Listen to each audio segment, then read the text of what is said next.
Excuse me. Sorry I am extremely sorry. আমি জানি আপনি ভাবতেছেন যে আমি অনেক ইরেসপন্সিবল একটা মেয়ে, তো বিশ্বাস করেন আমি অনেক পাংচুয়াল। আমি আমার অফিসে 1 বছরে একবারও লেট করি নাই। বিশ্বাস করেন যদি নিজেকে পানিশমেন্ট দেওয়ার কোনো ল থাকতো, আমি আজকে নিজেকে সর্বোচ্চ ক্যাপিটাল পানিশমেন্টটা দিতাম। Thank you so much. মা যাও তো, এখন কানের কাছে ঘ্যান ঘ্যান করবা না। বাবার পছন্দের পাত্র দেখতে আমি যাইতে পারবো না। সপ্তাহে একটা দিন ছুটি পাইছি, এখন বলে যাইতে পারবো না পাত্র দেখতে। তো শোন, কাল সকাল 11টায় তুই নাজিমের সাথে দেখা করবি। মোবাইলে আমি ওর নাম্বার টেক্সট করে দিয়েছি, ওকে ফোন দিলেও বলবে কোথায় দেখা করবি। বাবা অন্তত একটা ছবি দাও ছেলের। আরে কালকে তো সরাসরি দেখা হচ্ছে, ছবি দিয়ে কি করবি? দ্বিতীয়বার তোর মুখে কোনো কথা আমি শুনতে চাই না। এতদিন পর একটা ছুটি পাইছি, কই আরাম করে একটু ঘুমাবো, না দেখতে হবে পাত্র। খালি আমার সাথেই পারি ইয়ে করতে। মেয়ে জন্মাইছি, কত বড় সাহস ফোন কাটে। তাই আমি আমার ইচ্ছে ফোন দিছি তোকে? হ্যাঁ, ভাব মানে আমার সাথে এখনই শুরু করছে বস গিরি। কালকে যাই দেখতেছি বসকে সস বানায় ফেলবো। রিয়া, এই রিয়া, তাও তো ঘুমানো দাও, তুমি ছুটি দেন। তোর না আজকে নাজিমের সঙ্গে দেখা করতে যাওয়ার কথা? 11:30 বাজে।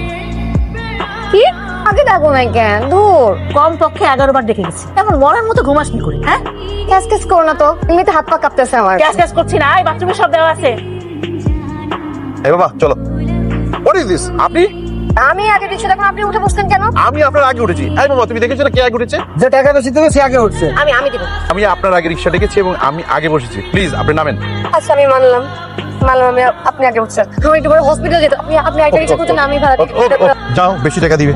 হ্যালো, কি রে মামা, ফোন ধরতেছস না কেন? ফোন সাইলেন্ট ছিল। কি এমন কাজ করতেছিস তুই যে ফোন সাইলেন্ট করে রাখছস? বেটা, আমি কি তোর গার্লফ্রেন্ড যে তুই আমার ইগনোর করতেছস? মন মেজাজ না এখন ভালো নেই, সব কথা ভালো লাগছে না। কে তোরে টাকা দিছে? আর তুই কই এখন? একটা রেস্টুরেন্টে ইনভেস্টরের সাথে বসার কথা ছিল, লাস্ট মোমেন্টে বললো আসবে না। আসি বলে জাস্ট ফাঁকি দিয়েছে না? বেটা, তোরা কথা কইরা বললাম যে আমার খালুর ফ্যাক্টরিতে ফ্লোর ইনচার্জের পজিশনটা খালি আছে, তুমি বললেই তোর চাকরিটা হয়ে যায়। তোকে পরে ফোন দেই। নাজিম সাহেব, হ্যালো। নাজিম, ইয়েস। কোথায় হারা গেলেন আপনি? তার মানে আপনি আমার উপর রাগ করেন নাই? Not at all. তাহলে ইন্টারভিউ শুরু করে দেন না। মানে আমি তো মেয়ে পক্ষ, মানে আমি পাত্রী। আমি রান্না পারি কিনা, হাতের লেখা কেমন, শুরু কর। ফুচকা খাওয়ার সময় মিষ্টি টক খান নাকি টক টক? জুসটা খাওয়ালে আমরা কি একটু বাইরে হাঁটতে পারি? সত্যি সত্যি আমাকে হেঁটে দেখাতে বলবেন? আমার কিন্তু পা সোজা। আর যদি এটা সোজা পা যদি পাশাপাশি কিছুক্ষণ হাঁটতো, অনুভূতিটা কেমন হয় বুঝতে সুবিধা হতো না? সারা জীবন যে এই 2 জোড়া পা পাশাপাশি হাঁটবে, প্রথম দিনে যদি একটু হাঁটা যায় মন্দ হবে না, কি বলেন? ইন্টারভিউটা শুরু করে দেন। লাগবে না? লাগবে না মানে কি? এটা তো পুরুষ মানুষের জন্মগত রাইট। আমি আসলে কোরবানির জন্য পশু কিনতে আসিনি, তাই উলট পালট করে জাজ করে ফাটায় ফেলার প্রয়োজন বোধ করছি না। আচ্ছা আপনি কোরবানিতে কি দেন, গরু না ছাগল? আমার না গ্যামোফোবিয়া আছে, বিবাহ ভীতি। এখনকার মেয়েরা তো বিয়ে করার জন্য পাগল হয়ে থাকে। কোথায় গিয়ে ব্রাইডাল মেকআপ নিবে, কোন ফটোগ্রাফারকে দিয়ে ছবি তোলাবে, হলদি নাইট, মেহেন্দি নাইট। আমি না, আমার না বিয়ের কথা শুনলে কেমনই লাগে। মনে হয় বিয়ে করলে নিজেকে হারায় ফেলবো। আই হ্যাভ আ ড্রিম, আমি নিজের একটা আইডেন্টিটি ক্রিয়েট করতে চাই। মানুষ বলে বিয়ে করলে নাকি স্বপ্ন হারায় যায়। আপনি কিছু বললেন না? আপনি চান আমি কিছু বলি? না মানে নর্মালি এখানেই মানুষ বলে। আমি সাধারণত বলি না। আপনি কি একটু কম কথা বলেন? আমি কম কথা বলি না, আবার বেশি কথাও বলি না। আপনি কি বলতে চাচ্ছেন আমি বেশি কথা বলি? মোটেও না, আপনি মোটেও বেশি কথা বলেন না। আপনি অনেক বেশি কথা বলেন, পক পক পক। কিন্তু মজার বিষয় কি জানেন? আপনার কথা না একদমই কানে লাগে না, শুনতে ভালো লাগে। আপনার পছন্দের খাবার কি? স্প্যাগেটি। আপনার? ভাতের মার। ছোটবেলায় গরুর দুধ খেতে পারতাম না, মা তখন ভাতের মারের সাথে হলুদ মিশিয়ে খাওয়াতেন। আমি দিব। আপনি তখন আমাকে একটা প্রশ্ন করছিলেন যে আমার ফুচকায় টক টক পছন্দ নাকি মিষ্টি টক পছন্দ। মিষ্টি টক খেলে কি হয়? একজন নারী যখন মিষ্টি টক খায় তখন বুঝে নিবেন সে কিছুটা কলুষিত। পরিপূর্ণ নারী না, কারণ একজন সম্পূর্ণ নারী টক খাওয়ার জন্য পৃথিবীতে জন্মেছে। সে পারলে টক দিয়ে টক খেত। আপনি যে টকটা খাচ্ছেন এটা কি টক, মিষ্টি টক নাকি টক টক? মিষ্টি টক। আপনি পরিপূর্ণ নারী। আপনি আপনার নানির অনেক আদরের না? যেই পুরুষরা নানির অনেক আদরের হয় তারা মেয়েদেরকে অনেক সুন্দরভাবে হ্যান্ডেল করতে পারে, অনেক সফটলি হ্যান্ডেল করতে পারে, অনেক রেসপেক্ট করে। আপনার মেয়েদের প্রতি পয়েন্ট অফ ভিউ অনেক সুন্দর। আপনি তো দেখছি নারী বিশেষজ্ঞ। আজকে আসলে সারাদিন আমরা লম্বা সময় ধরে ঘুরছি, পুরোটা সময় আসলে আমার মনে হচ্ছে একটা কথা আপনাকে খুব বলা উচিত। মাঝে মধ্যে কথা জমা রাখা কিন্তু ভালো, ইন্টারেস্ট বাড়ে। কিন্তু আবার মাঝে মধ্যে কিছু কথা না বললে পরে ইন্টারেস্ট কমে যায়। আমার মনে হয় যে কথাটা বলে ফেলা জরুরি। আপনি যে কারণে রেস্টুরেন্টে এসেছেন, আর সরি একটা ফোন ধরতে হতো না। না না স্যার। হ্যালো, কি কখন কোন হসপিটালে? আমি আসতেছি। আমার ইমার্জেন্সি হসপিটাল যেতে হবে। আচ্ছা I am really sorry. Thank you. Phone দিন। কিরে কোথায় ছিলি তুই? কোথায় ছিলাম মানে? তোমাদের পছন্দের ছেলের সাথেই তো ছিলাম। বাবা মার সামনে মিথ্যে কথা বলতে তোর লজ্জা করছে না? কি বলতে চাচ্ছ তোমরা? আমরা আসলে তোমাকে সুশিক্ষায় শিক্ষিত করতে পারিনি। কি আশ্চর্য, তোমরা আমার সাথে এমন করতেছো কেন? নাদিম তোর জন্য রেস্টুরেন্টে অপেক্ষা করেছে, তুই সেখানে যাসনি। আমি নাদিমকে অনেক কষ্ট করে বুঝিয়ে শুনিয়ে রাজি করেছি, ও কাল আসবে। যদি কোনো উল্টাপাল্টা করো আমি ভুলে যাব তুমি আমার মেয়ে। তার মানে তুই ইনজুর্ড না? না, হাসপাতালে আসে নাটক করছিস কেন? আমি একটা বাইক দিয়ে প্রাডো গাড়িতে লাগাই দিছি। আমি দোস্ত ডরে, আমার যে অবস্থা হয়েছে তুই মাইরও খাইতে পারি, খারাপ পর আবার জরিমানাও আমার দেওয়া লাগতে পারে। ফাট করে আমি বমি করে দিলাম। এখন প্রাডো গাড়ির মালিক মনে করছে কি আমি মনে হয় সিরিয়াস ইনজুর, তোর গাড়ি দিয়ে আমার হাসপাতালে নামাই দিয়ে গেছে, আরো 5,000 টাকা দিয়েছিল গাড়ি সারানোর লেগা। ভন্ডামি, লজ্জা লাগে না? তুই আজকে সারাদিন একটা মেয়ের সাথে ঘুরলি ফিরলি, আইসক্রিম খাইলি, কিন্তু তুই মেয়েটারে চিনোস না? মেয়েটার নাম জিজ্ঞেস করছোস? না। Phone number? বেটা সারাদিন একটা মেয়ের সাথে ঘুরলি, তুই মেয়েটার একটা আমার নাম জিজ্ঞেস করবি না? বেটা তুই তো লাইলি মজদুরে ফেল করে দিছস। আমি না ভাবছিলাম বুঝছিস সবকিছু খুব সুন্দর করে সাজাবো, মেয়েটাকে যখন বিদায় বলবো তখন মেয়েটার কাছ থেকে পুরো ডিটেলস নিবো ওর ব্যাপারে। আমার একটা ফ্রেন্ড আছে যে থাকলে আসলে শত্রুর প্রয়োজন হয় না। হঠাৎ করে আমাকে একটা ইমার্জেন্সি ফোন দিয়ে বলতেছে যে আমার খুব বাজে অবস্থা, হাসপাতালে ভর্তি হচ্ছে। আমি সবকিছু ফেলে টেলে দৌড়ে চলে আসছি। নেক্সট টাইম যদি আসলেও গাড়ি মেরে দেয় তারপর আর আসবো না, তাই না? আমার কেন জানি মনে হচ্ছে তুই তোর লাভ স্টোরির ভিলেন আমাকে মিন করতেছস। তোর এই লাভ স্টোরি সবচেয়ে বড় হিরো আমি তোরে হয়ে দেখাবো। হাই, আমি নাজিব। রিয়া, আগের দিন আপনার জন্য অনেকক্ষণ অপেক্ষা করেছি।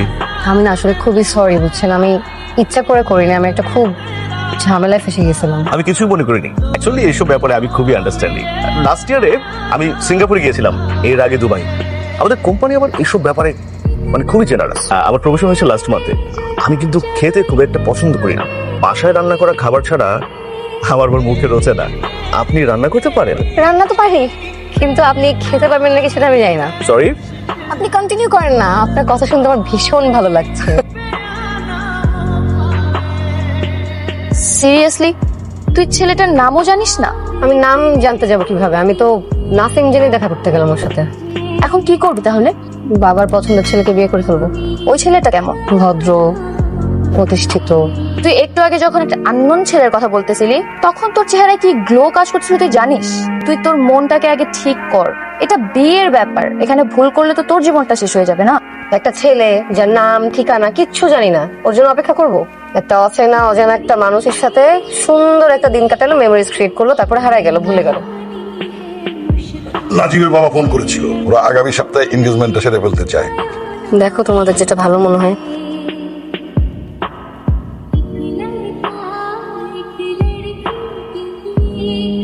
কিরে তুই ঘুমাবি না? কালকে তোর এনগেজমেন্ট, তোর তো খুশি থাকার কথা, তোর মন খারাপ মনে হচ্ছে। রিয়া, আমি তোকে চিনি, তোর চেহারা তো অন্য কিছু বলতেছে। বাবা অনেক কষ্ট করছে, নাজিম ভালো ছিল। আমি তো সেটা জানতে চাই নাই। সকালে উঠে যদি তোর মনে হয় কিছু ভুল করতেছিস তাহলে তুই থামিস। আমরা টিভি অফিসার, আপনার এখানে আমরা ইনভেস্টিগেশনে আসছি। বাংলাদেশের পুলিশ প্রশাসনের এখনো এত খারাপ অবস্থা হয়নি যে আপনার মতো কাউকে ডিবিতে রাখবে। আসলে আমি আপনাদের কাস্টমার হয়ে এসেছিলাম কয়েকদিন আগে, তো আমার সাথে একজন মানুষ ছিলেন। সামহাও ওই কন্ট্যাক্ট নাম্বারটা আমরা এক্সচেঞ্জ করতে ভুলে গেছি। তো মানুষটাকে আমি খুঁজতেছি, জীবন মরণ না হলে আসলে আমি এভাবে আসতাম না। শুধুমাত্র যদি একটু আপনাদের সিসিটিভিটা চেক করে আমাকে প্লিজ। আপনাকে দেখে ভদ্রলোক মনে হচ্ছে, তাই দিচ্ছি। এই ভাই, হ্যাঁ পাইছি। দোস্ত তুই যদি এখন না যাস তাহলে এই দায়ভার সারা জীবন আমার বয়ে বেড়াতে হবে। আমার কাছে সবসময় ফিল হবে যে আমার জন্য আমার বেস্ট ফ্রেন্ড ওর ভালোবাসার মানুষটাকে পাই। I will really that. Excuse me, আসসালামু আলাইকুম। আমার নাম রায়হান। আমি আসলে একদম ঠিক করেছেন, আপনার জায়গায় আমি হলো এটাই করতাম। আমার কোনো অধিকার নেই আপনার অনুভূতি নিয়ে এভাবে খেলার। আসলে ওই দিন যখন আপনি এসেছিলেন রেস্টুরেন্টে, এসে আমার সাথে কথা বলা শুরু করলেন, তখনই আমার বলা উচিত ছিল আমাকে, কিন্তু হয়ে ওঠেনি। সেটার জন্য আমি দুঃখিত, কিন্তু দিনটার জন্য আমি দুঃখিত না। ওই দিনটার জন্য আমি আনন্দিত। একটা মানুষকে প্রথমবার দেখে মনের ভিতরে এমন অনুভূতি কাজ করে, ওই দিন আমার জীবনে না আসলে আমি কখনো জানতাম না। আঙ্কেল, আসলে এইভাবে হুট করে এরকম একটা সময় চলে আসা অনেক বড় ধৃষ্টতা। মাঝে মধ্যে ছোটখাটো বেয়াদবি করা যায়। আমি আসলে আঙ্কেল আমার নিজের জীবন বাঁচাতে চলে এসেছি, কিন্তু খুব বেশি দেরি হয়তো বা করিনি। মানে সিনেমাতে কিন্তু নায়করা বিয়ের দিন চলে আসে, ওইটা তো আরো বড় ঝামেলা, তাই না? এদিক থেকে ভালো হয়েছে যে আমি এঙ্গেজমেন্টের দিন চলে আসছি। আমি আপনার মেয়েকে খুব পছন্দ করি, তাকে বিয়ে করতে চাই।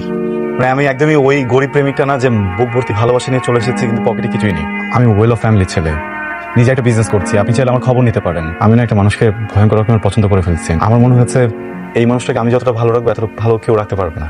আপনি ওনাকে যতটুকু ভালোবাসেন আমি তার থেকে বেশি ভালোবাসতে পারবো না। আঙ্কেল, আমি কথা দিচ্ছি, আপনি যেই পরিমাণ ভালোবাসেন আমি তার থেকে চুল পরিমাণও কম ভালোবাসবেন। আপনি যদি সময় মতো না আসতেন আমি তো ফেসে যেতাম। আর আমিও আমার মেয়েকে তোমার সাথে বিয়ে দিয়ে ফেসে যেতাম। তুই একবারের জন্য হলেও তো আমাকে বলতে পারতি। তুমি কখন ওর কথা শুনেছো? ওরে বাবা, হাতের কি জোর, দাঁত নড়ে গেছে আমার। চটটা কেন মারছিলাম বুঝছিলেন? চটটা মারছিলাম কারণ আপনি গায়েব হয়ে গেছিলেন। আপনি তো আমার নাম্বারটা নিয়ে রাখতে পারতেন নাকি?